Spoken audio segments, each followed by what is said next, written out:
Coucou, bonjour les amis, bonjour la famille, j'espère que vous allez bien. Moi, ça va super bien, ça se voit que je vais bien en fait. Donc, on se retrouve aujourd'hui dans cette nouvelle vidéo. Je fais juste l'intro parce que je n'avais pas fait d'intro par rapport à ce vlog-là. Il y a quelques semaines, je peux dire il y a deux, 3 semaines, j'étais à Nanjing avec mon ami Franck, que vous avez souvent vu ici sur ma chaîne YouTube, d'origine camerounaise, et une de ses amies à lui, qui vient du Birmanie, je pense, ouais. Et on est allé à 3 juste pour la journée. Et vu que où on est, nos villes actuelles, on n'est pas très loin de là. Moi, j'étais à 1 heure, même pas, peut-être 50 minutes de Nanjing en train rapide. Et eux, par contre, ils étaient à 2 heures. Du coup, on est allé passer la journée. On a visité 2 principaux sites touristiques. Le premier, c'est le musée de Confucius, je pense bien. Oui, ça c'est le premier site. Et le second site, je ne sais pas trop, j'ai oublié. Mais bon, je vais essayer de mettre les noms. Si ça vous intéresse, vous pouvez checker sur ChatGPT en fait. Et voilà.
Après les avoir rejoints, on a visité la zone panoramique du temple de Confucius à Jinhua. C'est une zone pittoresque située le long de la rivière de Jinhua à Nanjing. C'est vraiment grand, c'est beau, franchement, avec... En fait, les Chinois, vous savez qu'ils sont très conservateurs. Donc, ils aiment leur culture, ils la mettent en valeur. Et autour du temple, c'est assez grand. Autour du temple, il y a des restaurants vraiment, comment dire, traditionnels. Des magasins aussi qui font la promotion de la culture en vendant des trucs traditionnels. Vous allez voir dans le reste de la vidéo.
Après avoir fait la première visite, on cherchait à manger. Et je connais un bon restaurant à Nanjing. C'est une chaîne de restauration italienne, je pense. Et ils font de bons plats et c'est pas cher. Donc, on est allé là-bas. C'était bondé. En fait, les Chinois, ils font la queue. Hein. Tu vas dans un restaurant à 11h, midi, 13h et peut-être à 19h. Tu vas voir la file en fait. Et comme on n'a pas trouvé de place, on allait d'abord dans une petite boulangerie, pâtisserie, pour voir ce qu'on pouvait prendre, mais je ne trouvais pas mon compte. Et donc on a marché, on a cherché notre restaurant, on a trouvé en fait une autre chaîne de restauration encore, parce que les Chinois avec la nourriture c'est quelque chose.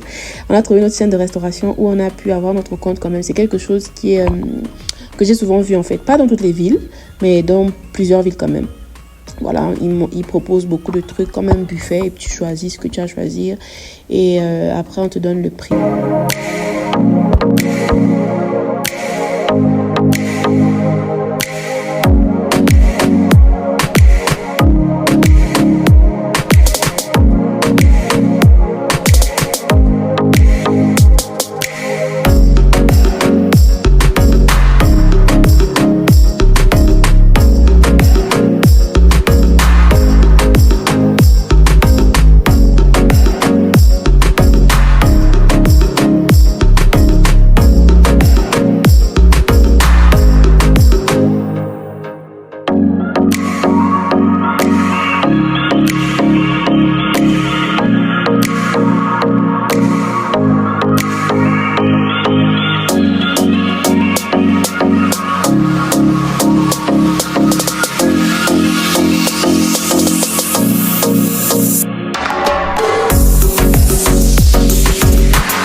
Après avoir mangé, j'étais vraiment fatiguée. L'autre, je sais pas si pour vous c'est pareil, mais quand je mange, franchement, je suis fatiguée. Mais il fallait bien qu'on continue l'activité parce qu'on était là que pour quelques heures et il fallait rentabiliser. Après ça, nous sommes allés visiter la zone panoramique du mausolée de Sun Yat-sen. C'est un lieu historique situé à Nanjing, effectivement. C'est le lieu de repos de Sun Yat-sen, le fondateur de la République de Chine. C'est vraiment beau. Bon, après, nous, par exemple, on n'est pas forcément très habitués à ce genre d'activité, visite et tout. Et là, vous voyez, il y a beaucoup de gens parce que c'était un jour férié. C'était un jour férié et les jours fériés, les vacances, les Chinois, ils sont partout. Ils sont partout, en fait. Ils sont partout. Et comme ils sont nombreux, c'est une dinguerie. Et voilà, on est allé sur place visiter. Franchement, moi, je vais régulièrement à Nanjing. C'est pas la première fois, c'est pas la deuxième fois. Je sais pas combien de temps, depuis combien de fois j'y suis allée.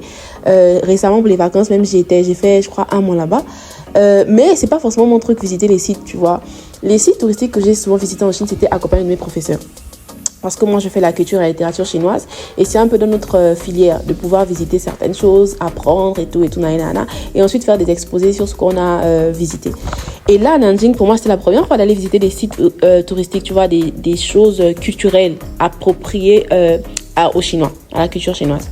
Et c'était pas mal, franchement, comme expérience. Je pense que c'est quelque chose que je pourrais répéter. Après, nous sommes allés avec la fille de la Birmanie parce que Elle est bien passionnée par ça, la découverte et tout. Et puis en même temps, on est en Chine. Il faudrait vraiment, parce que les Chinois, surtout avec nos professeurs, c'est des questions qui te posent. Si elle est à tel endroit, ok, qu'est-ce que tu as visité, tu vois. Nous, les Africains ou les étrangers, si on est à tel endroit, surtout les Africains, je parle en termes d'Africains, on va dans des villes, c'est pour des restos, c'est pour des trucs, tu vois, un peu l'ambiance, c'est pas forcément pour ça. Et c'est assez satisfaisant d'être avec des professeurs et lorsque vous discutez de certaines choses, qu'est-ce que tu as visité, qu'est-ce que tu as aimé, est-ce que tu as allé à tel endroit et tout et tout. Et les Chinois, ils aiment trop ça. Franchement, ils aiment trop qu'on fasse la promotion de leur culture. Et ça m'a fait plaisir. Franchement, c'était intéressant. Après tout ça, moi, je suis rentrée un peu plus tôt parce que mon train était pour 20h. Je me suis arrêtée à Subway de la gare pour prendre un truc à manger parce que j'avais faim quand même. Et franchement, c'était bien, j'ai kiffé.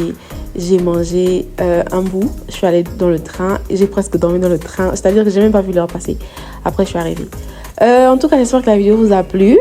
Et ça va bientôt terminer. Merci de l'avoir regardé. On se retrouve très prochainement pour notre vidéo. Bisous.